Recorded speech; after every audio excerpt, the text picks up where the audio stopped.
Nama saya Ridho, salah seorang pemuda desa yang merantau ke ibu kota untuk beradu nasib di sana. Saya bekerja di salah satu perusahaan kecil di ibu kota. Singkat cerita, dalam kisah ini saya ingin menceritakan kejadian janggal yang saya alami saat mengantarkan salah seorang sahabat saya yang bernama Aziz. Dok, besok saya mau pulang ke kampung. Bisa tidak kamu mengantarkan saya? Mau ngapain, sis? Bukannya kita hanya punya waktu libur 2 hari? Ada hal yang harus saya selesaikan. Ya sudah, saya bisa temani kamu. Kami pun merencanakan untuk pergi ke kampung halaman Aziz yang ada di Blora. Keesokan harinya kami berangkat pagi-pagi buta dengan menggunakan mobil milikku. Sepanjang jalan, sikap Aziz sangatlah aneh. Tidak seperti biasanya, ia yang terbiasa ceria tiba-tiba saja berubah menjadi Aziz yang sangat pendiam. Ia hanya berbicara hal-hal yang dirasa penting-penting saja. "Kamu kenapa sih?" tanyaku. Aziz hanya menggelengkan kepala ke kanan dan ke kiri. Ia tidak berbicara satu patah kata pun. Aku pun mengira kalau Aziz mungkin capek atau sedang banyak masalah. Setelah perjalanan cukup panjang, akhirnya kami pun sampai di Blora. Bukannya pergi ke arah rumah orang tua Aziz, ia malah mengarahkanku untuk pergi ke arah jalan yang tidak biasa. Kami melewati hutan yang begitu lebat, dan tempat itu sangat sepi menurutku. Aku pun merasa ada sesuatu yang janggal. "Kita mau kemana, sis? Bukannya kalau arah ke rumahmu seharusnya kita ambil kanan. Kok kamu malah mengarahkan saya ke jalan yang berbeda?" "Ikuti saja," ucap Aziz tiba-tiba. Aku pun hanya menurut perkataan Aziz. Aku mulai merasa merinding saat mendengar ucapannya tersebut. Padahal, di awal berangkat sikapnya masih seperti biasa. Namun tidak lama kemudian Aziz menjadi sosok yang sangat berbeda. Tidak lama kemudian, kami pun sampai di sebuah gubuk reyot. Saat mesin mobil dimatikan, sosok kakek-kakek pun keluar dari gubuk tersebut. Pikirku, kakek tersebut adalah kakek Aziz. Aku tidak menaruh curiga apapun. "Sudah sampai, cu?" "Sudah, kek. Sudah bawa semua perlengkapan yang kakek minta?" "Sudah." Aku sendiri pun hanya terdiam, tidak bisa berkata satu kata pun. Aku mulai berpikir bahwa kakek yang kami temui itu bukanlah kakek Aziz. Namun, apa hubungan mereka? Kakek tersebut pun mengajak kami untuk pergi ke arah hutan yang lokasinya tidak jauh dari gubuk kakek. Di sepanjang jalan, kakek terus menanyakan tentang kesiapan Aziz apabila ada hal buruk yang bisa saja datang di masa mendatang. Dan Aziz hanya berkata bahwa ia sudah siap atas semuanya. "Apa yang akan dilakukan oleh Aziz?" tanyaku dalam hati. Karena penasaran, aku pun nekat menanyakannya kepada sang kakek tentang segala hal. "Kek, kita mau kemana?" "Kita akan pergi ke arah bukit sana, Jo," jawab kakek sembari menunjuk ke arah bukit. "Bukit apa itu, kek? Dan apa yang mau kita lakukan? Nanti kamu akan tahu setelah sampai." Aku pun hanya mengangguk mendengar jawaban sang kakek. Kami berjalan menyusuri hutan Blora yang dikenal dengan keangkerannya tersebut. Hari sudah mulai gelap, namun kami masih tetap berjalan. Di sepanjang jalan, aku mendengar suara-suara makhluk tak kasat mata yang kerap kali mengagetkanku. Aku mulai merinding dibuatnya. Namun, Aziz dan sang kakek tidak bergeming sedikit pun, padahal aku sudah sangat ketakutan. Setelah lama berjalan kaki, akhirnya kami pun sampai. Ternyata, di bukit yang kami datangi saat ini ada sebuah gubuk kecil yang sangat terawat. Wangi kembang melati pun sangat santer tercium oleh hidungku. Lagi dan lagi, hanya aku saja yang bergeming, sedangkan Aziz dan sang kakek tidak merasa merinding sedikit pun. Sang kakek pun meminta Aziz untuk bersiap-siap. Aku melihat di depan daun pintu gubuk tersebut sudah terikat ayam cemani dan kembang 7 rupa di dalam wadah yang sudah tersedia. Kakek pun meminta Aziz untuk mengeluarkan perlengkapan yang dibawanya. Benar saja, ia sudah membawa foto seorang wanita dan beberapa helai rambut yang aku pikir itu adalah helaian rambut dari wanita di dalam foto itu. Aziz pun meletakkan foto dan helaian rambut tersebut di atas wadah yang berisikan kembang 7 rupa. Kemudian, sang kakek meminta Aziz untuk menyembelih ayam cemani di depannya. Darah dari ayam tersebut harus ia siramkan ke foto dalam wadah, dan sisanya harus diminumnya sendiri. Aku benar-benar kaget melihat Aziz melakukan hal itu. Ini merupakan kali pertamaku menyaksikan hal-hal yang menurutku konyol seperti saat ini. Setelahnya, aku melihat sang kakek meminta Aziz untuk memakan bunga kantil yang ada di wadah. Dengan segera, Aziz pun melakukan hal yang disuruh oleh kakek. Ayam cemani, bunga 7 rupa, kembang kantil, foto wanita, dan beberapa helai rambut. Apa mereka saling berkaitan? Saat ada kesempatan, aku mencoba menarik Aziz untuk mengajaknya berbincang, walau sebentar. "Kamu ngelakuin apa, sis? Kamu udah gila?" Saya sakit hati. Saya sangat membenci dia. Terus kamu mau membuat dia sengsara dengan jalan gaib seperti ini? Kamu diam saja. Cukup lihat dan jangan banyak tanya. Ia kemudian melanjutkan ritual tersebut. Setelah selesai, kakek kemudian meminta Aziz untuk masuk dan bertemu dengan penunggu gubuk tua tersebut. Kakek memintaku untuk tetap diam di depan gubuk tersebut. Joe, kita di sini saja.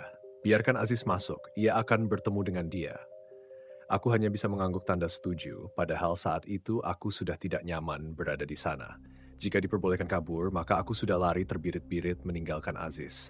Godaan makhluk tak kasat mata semakin santer menghampiriku. Ada sosok genderuwo bermata hijau yang terus memandang ke arahku, serta sosok kuntilanak yang sedang menangis dengan wajah hancur. Aku hampir stres melihat penampakan-penampakan tersebut. Kayak saya ingin pulang. Tunggu, ASI selesai, ucapku.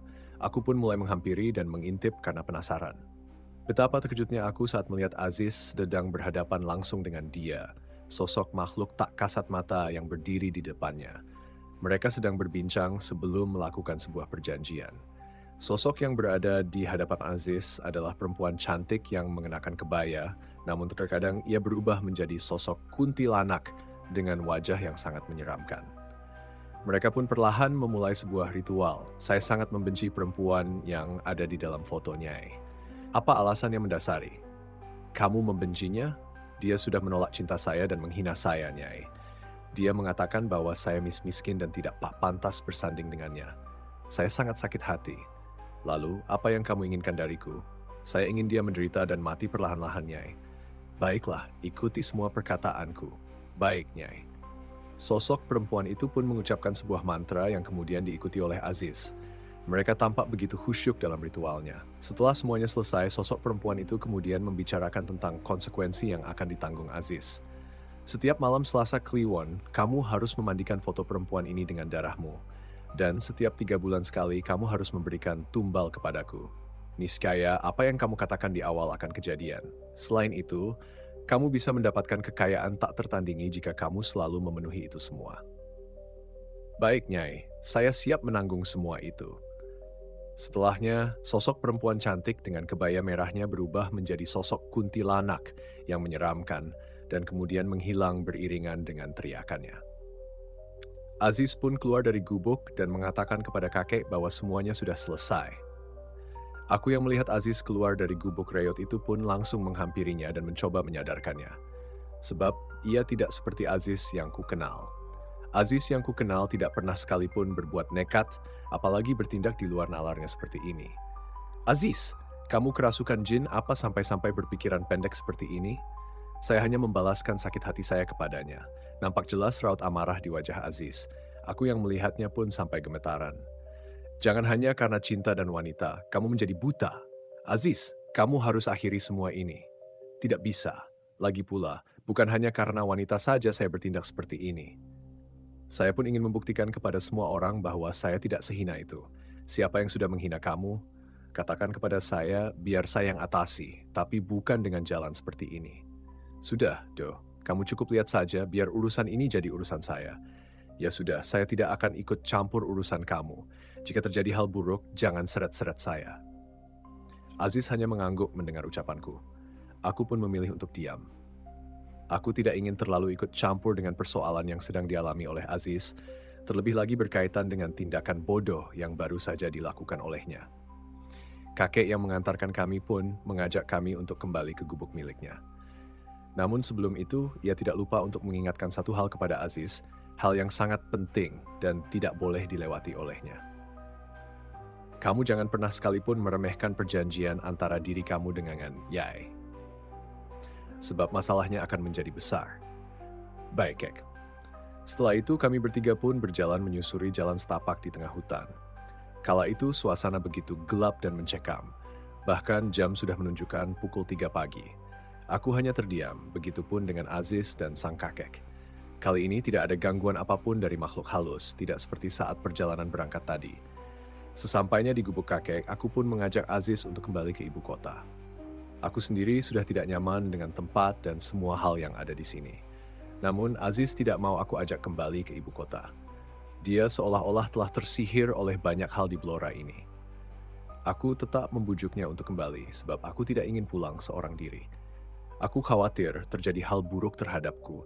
Terlebih lagi, aku habis mengantarkan Aziz melakukan hal yang dilarang oleh agama. Aku juga meminta bantuan kepada si kakek agar mau membantuku membujuk Aziz untuk pulang. Joe, urusan kamu di sini kan sudah selesai. Kamu sudah melakukan ritual pembalasan dendam, kamu sudah menyerahkan foto dan perlengkapan lainnya kepada nenek, dan kamu pun berjanji akan selalu menyerahkan tumbal tiap 3 bulan sekali.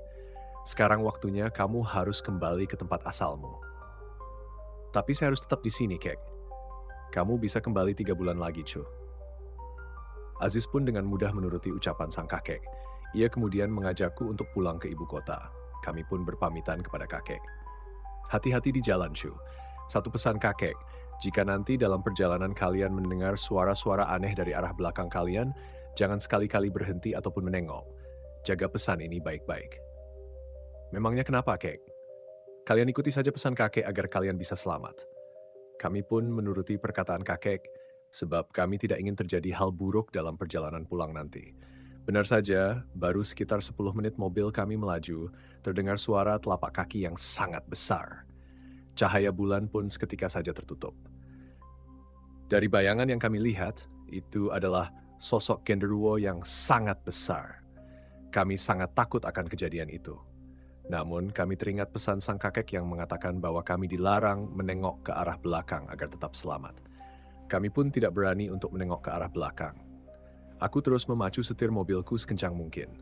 Dengan perasaan tidak karuan, aku terus mencoba untuk berkonsentrasi dalam mengemudi hingga akhirnya kami sampai di ibu kota. Aku merasa sangat lega sebab aku masih diberikan keselamatan oleh Tuhan sampai detik-detik terakhir. Selang 1 minggu setelah ritual yang dijalani oleh Aziz, terdengar kabar tidak mengenakan tentang perempuan yang telah membuat Aziz sangat sakit hati. Kabar buruk tentang kematian perempuan itu tidak biasa. Saat ia sedang menyeberang di jalan raya, tiba-tiba saja ada truk besar datang dan kemudian menyambarnya hingga tewas. Kejadian itu menyita banyak perhatian karyawan-karyawan di kantor. Bahkan, tidak sedikit yang mengaitkannya dengan Aziz. Mereka juga mengonfirmasi kejadian itu padaku. Ridho, kamu tahu tidak? Wanita yang sudah menolak Aziz waktu lalu itu tewas loh, ucap salah seorang karyawan. Innalillahi. Tewas karena apa? Tersambar truk saat sedang menyeberang dan ia tewas di tempat loh, Dok. Aku pun benar-benar kaget akan kejadian itu. Aku kemudian mencari Aziz untuk menanyakan kejadian tersebut. Aku berpikir bahwa kejadian itu pasti ada kaitannya dengan ritual pembalasan dendam yang waktu lalu dilakukan oleh Aziz. Aku pun langsung mencari Aziz. Apakah benar kejadian ini merupakan hasil dari ritual yang kamu lakukan? Bisa dikatakan begitu, ucap Aziz santai. Kamu benar-benar gila, sis. Secara tidak langsung, kamu sudah membunuh wanita itu. Aziz bahkan tidak menghiraukan ucapanku. Ia seolah-olah tidak peduli dengan hal itu. Sebaliknya, ia bahkan merasa sangat puas saat ini. Perlahan-lahan, semua tujuan dalam hidupnya terpenuhi. Aku tidak habis pikir dengan apa yang ada di dalam benak Aziz. Aku pun kemudian memilih untuk menjauhi Aziz. Aku tidak ingin masuk ke dalam dendam yang telah membutakan mata Aziz hingga benar-benar kehilangan akal dalam bersikap dan bertindak. Setelah kejadian itu, perlahan-lahan karier Aziz pun mulai melejit. Ia bahkan terus-menerus mendapatkan promosi jabatan hingga penghasilannya bertambah sangat banyak. Ia kemudian memilih untuk membangun sebuah usaha dengan harapan usahanya tersebut dapat berhasil.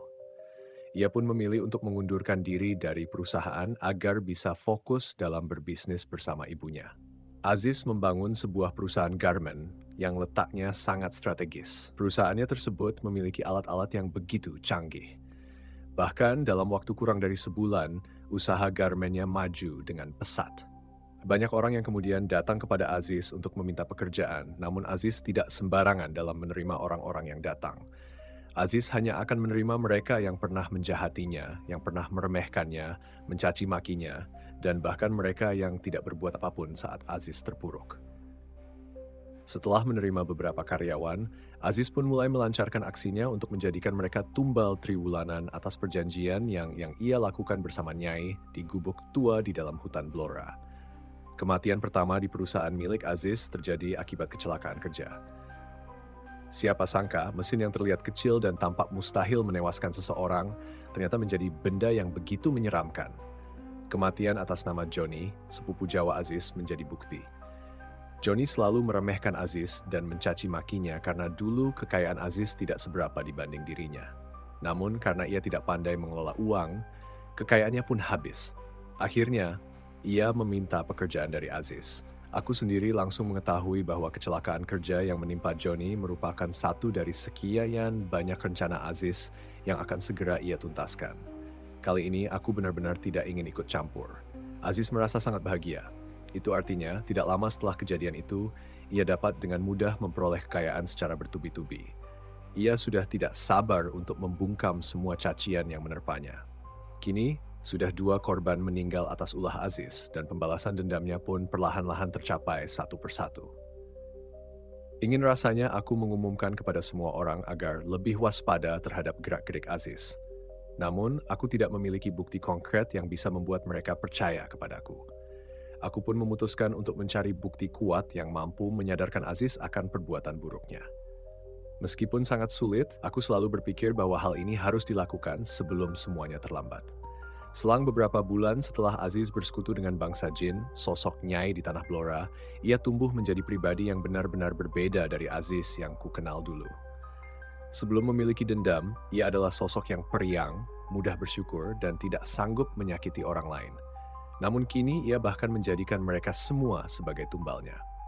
Sementara itu, bukan rasa penyesalan yang datang menghampirinya karena ulahnya yang tidak manusiawi.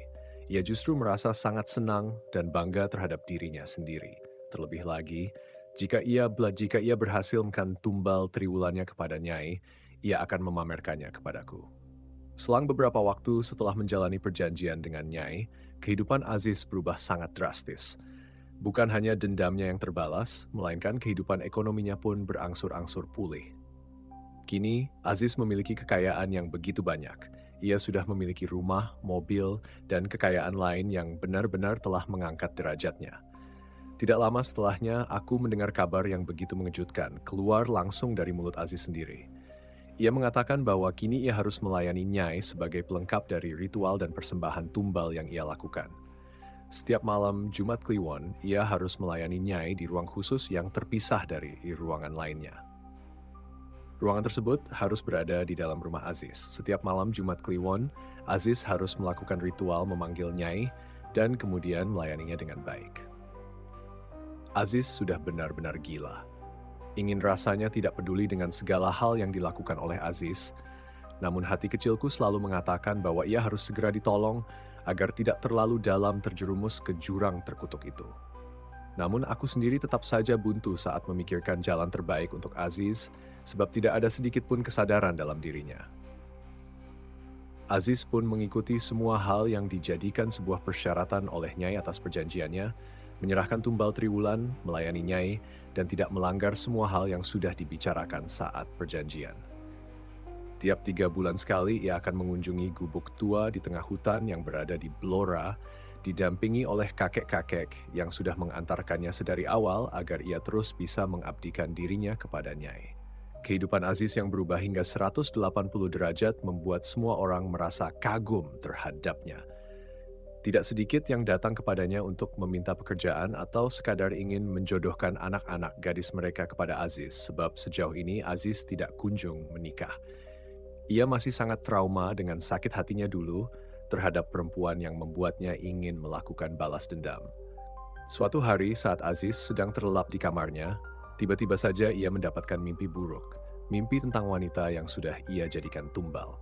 Nampak jelas di sana bahwa sang wanita merasa sangat marah kepada Aziz. Bahkan dalam mimpinya tersebut, ia mengatakan bahwa akan terus mengikuti Aziz kemanapun dia pergi. Tidak jarang dalam mimpinya itu sang perempuan mencoba mencekik leher Aziz. Karena mimpi itu Aziz kekurangan jam tidurnya. Mimpi tersebut benar-benar menghantuinya. Merasa tidak nyaman, Aziz pun memutuskan untuk pergi ke gubuk tua di tengah hutan Blora tanpa ditemani siapapun. Ia datang untuk meminta pertolongan kepada Nyai agar bisa menghapus mimpi-mimpinya tersebut sehingga tiap malam ia tidak merasa ketakutan akan roh-roh orang yang ditumbalkannya. Meski demikian, ia tidak berhenti menyerahkan tumbalnya tiap 3 bulan sekali, sehingga kejayaan dalam hidupnya pun terus-menerus ada.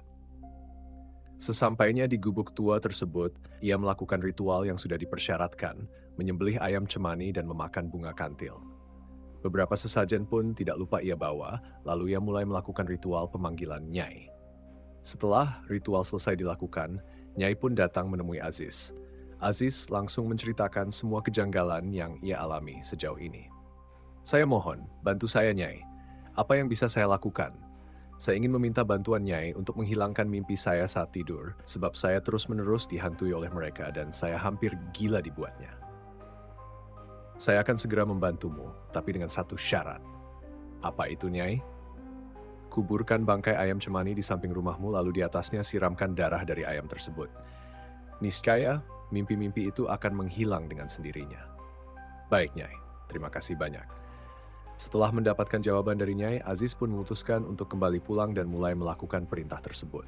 Kini, Aziz mulai menjalani kehidupannya tanpa diganggu oleh orang-orang yang telah ditumbalkannya. Ia menjalani hidupnya seperti biasa.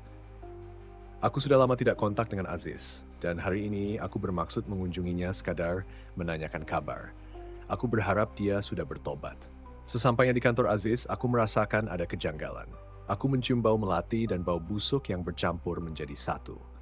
Entah aroma apa yang aku hirup. Aku pun memasuki ruang kerjanya. Aku sangat terkejut ketika melihat sosok kuntilanak sedang duduk di kursi kerja Aziz, sementara Aziz berdiri di samping jendela. Aku pun membisikkan tentang apa yang kulihat kepadanya. Sis, ada kuntilanak di kursi kerjamu. Mana? Tanya Aziz sembari menengok ke arah kursi. Itu di kursi kerjamu, dia sedang melirik ke arah kita sekarang. Kamu mengarang nih, pasti. Tidak, sis, tidak. Ayolah kita ngobrol di luar saja. Jangan di sini, saya takut. Kami berdua pun keluar dari ruangan Aziz menuju lobi. Kami kemudian berbincang di sana. Aku menanyakan perihal perjanjiannya dengan Nyai. Jangan-jangan kamu masih menjalin janji dengannya ya? Masih. Kuntilanak yang kulihat tadi mirip dengan sosok Nyai ketika ia berubah menjadi kuntilanak. Dia terus bersamamu, bahkan tadi dia melotot ke arahku seolah-olah tahu maksud kedatanganku ke sini. Ya sudah, biarkan saja. Nyai baik kok. Dia yang membuat saya menjadi seperti ini.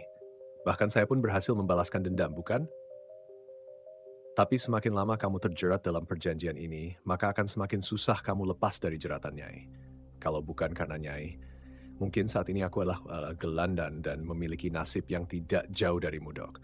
Jadi karyawan rendahan dengan penghasilan yang tidak seberapa. Setidaknya uang yang saya hasilkan tidak menjerat hidup saya. Itu urusanmu. Kamu datang kemari mau apa? Pinjam uang? Saya kemari hanya sekadar ingin menanyakan kabarmu dan ingin tahu apakah kamu masih menjalin janji dengan bangsa jin. Namun nyatanya respons kamu sangatlah buruk. Lebih baik saya pulang saja. Jika suatu saat terjadi hal buruk terhadapmu, jangan salahkan saya, sebab sudah aku peringatkan sejak lama, Aziz. Aku pun memutuskan untuk pulang. Aku tidak lagi menaruh respek kepada Aziz. Ia benar-benar sudah menjadi Aziz yang sangat tamak. Bahkan tidak menggubris omonganku dan malah semakin larut dalam perjanjiannya. Singkat cerita, aku benar-benar kehilangan kontak dengan Aziz setelah kejadian tersebut. Mungkin ia benar-benar sudah melupakan persahabatan kami, pikirku. Suatu ketika aku mendengar sebuah kabar buruk yang menimpa Aziz. Ia mengidap penyakit mematikan, yaitu kanker. Bahkan, ia didiagnosis umurnya sudah tidak lama lagi. Entah apa yang terjadi dalam hidupnya, aku sendiri pun kurang tahu. Karena merasa kasihan, aku pun mencoba mencari tahu kebenaran berita itu. Meskipun sudah hilang kontak sejak lama, hal itu tidak membuatku membenci Aziz atas semua cacian yang dulu sempat ia lemparkan kepadaku. Hari ini aku memutuskan untuk menemuinya di rumah. Sesampainya di sana, aku pun mencium bau yang sama seperti bau di kantor ketika dulu aku datang menemuinya. Bau melati yang bercampur dengan bau busuk. Ketika baru sampai di rumahnya, Aziz langsung mengetahui kedatanganku. Ia pun kemudian mendekat ke arahku dan tiba-tiba saja memelukku dengan begitu erat. Kenapa kamu jadi seperti ini, sis? Aku nggak tahu, dok. Aku hanya menjalani ritual yang dijadikan prasyarat oleh Nyai, memberikan tumbal dan melayaninya. Tetapi seiring berjalannya waktu, tubuhku pun merasakan hal yang benar-benar menyakitkan. Hingga akhirnya saya berakhir seperti ini. Mungkin karena kamu terus melayani Nyai, hal ini terjadi, sis. Meskipun demikian, saya tidak bisa berhenti dari jeratannya. Saya harus tetap melayaninya di tiap malam Jumat. Kenapa kamu tidak berhenti? Memang sangat sulit untuk menjauh darinya. Kamu jangan memikirkan dendam dan hartamu saja, nyawamu juga penting. Roh jahat itu tidak akan semudah itu melepaskanku dari jeratannya, dok.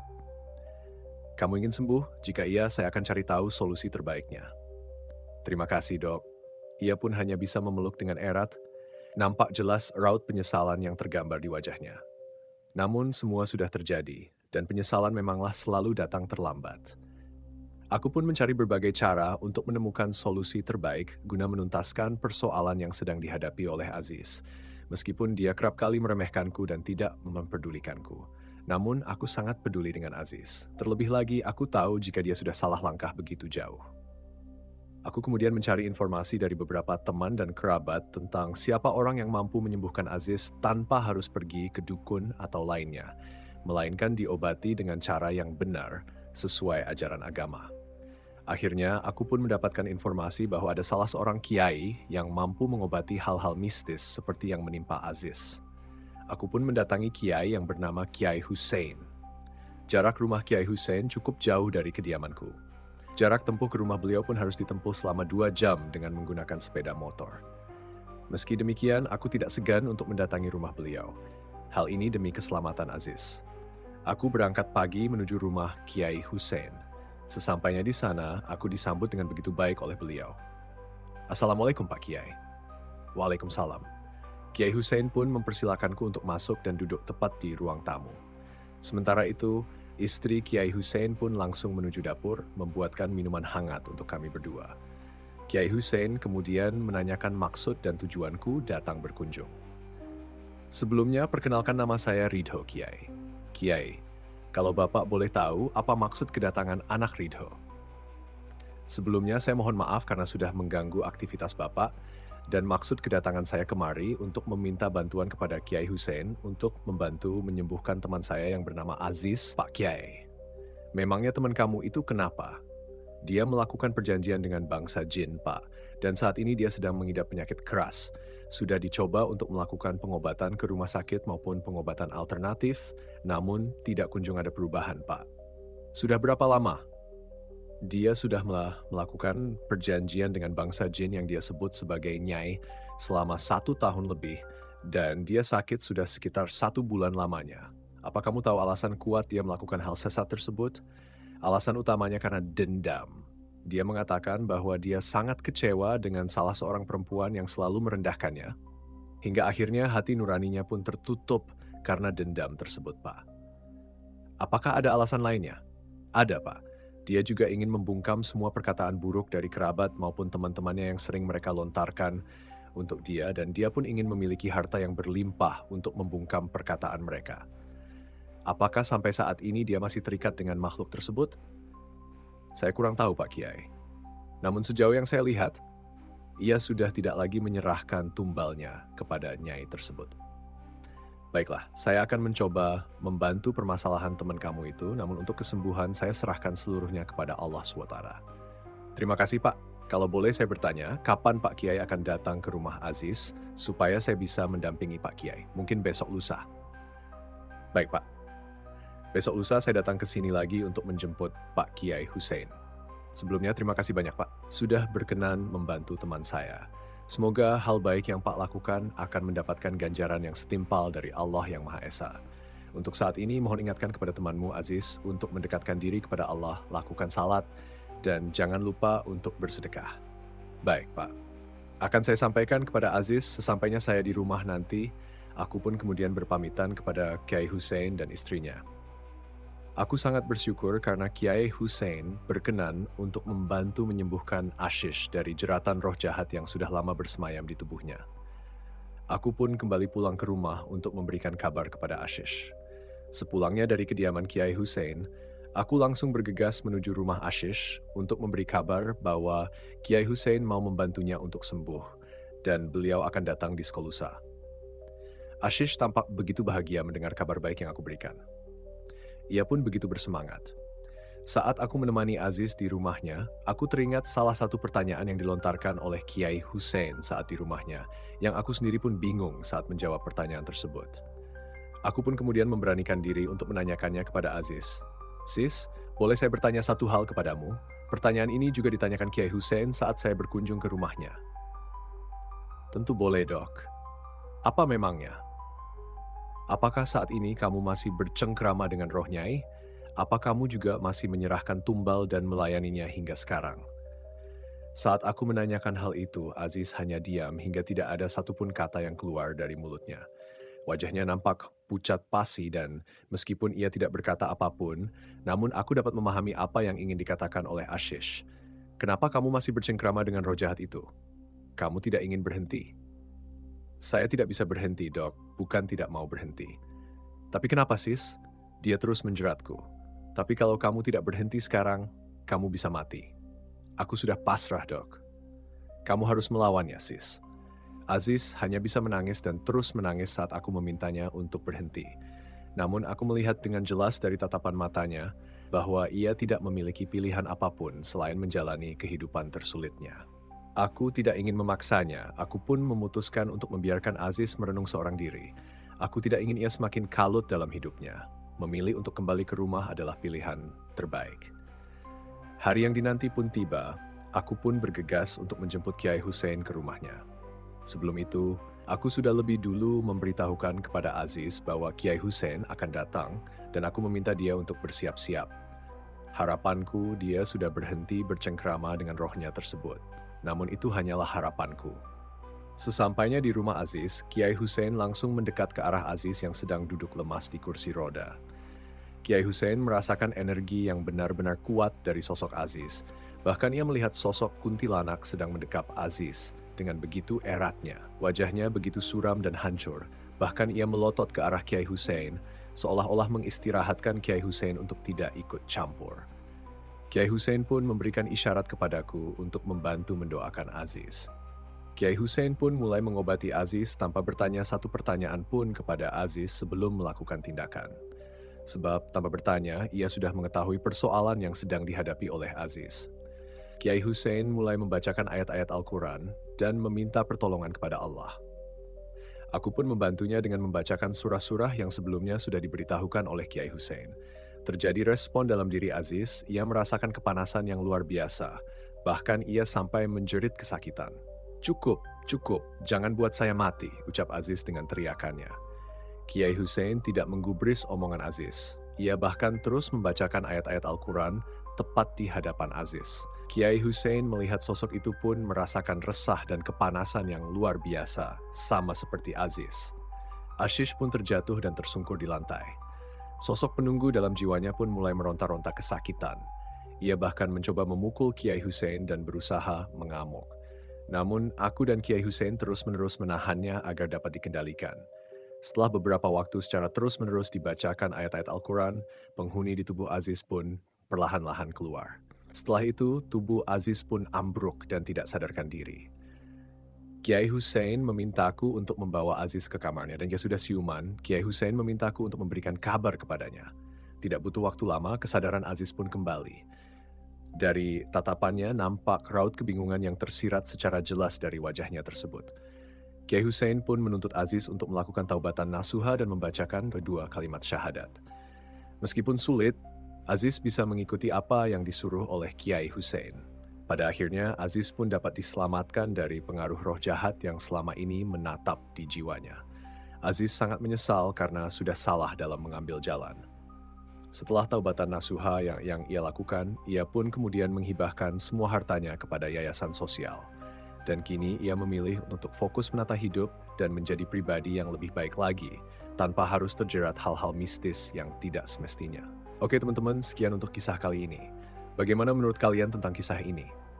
Tulis komentar kalian di kolom komentar, dan semoga apa yang sudah saya bagikan dalam kisah ini dapat dijadikan pembelajaran untuk kita semua. Dan buat teman-teman yang baru bergabung, jangan lupa untuk like, comment, share, serta subscribe channel ini. Dan jangan lupa nyalakan juga lonceng notifikasinya agar tidak ketinggalan cerita-cerita lainnya. Wassalamualaikum warahmatullahi wabarakatuh.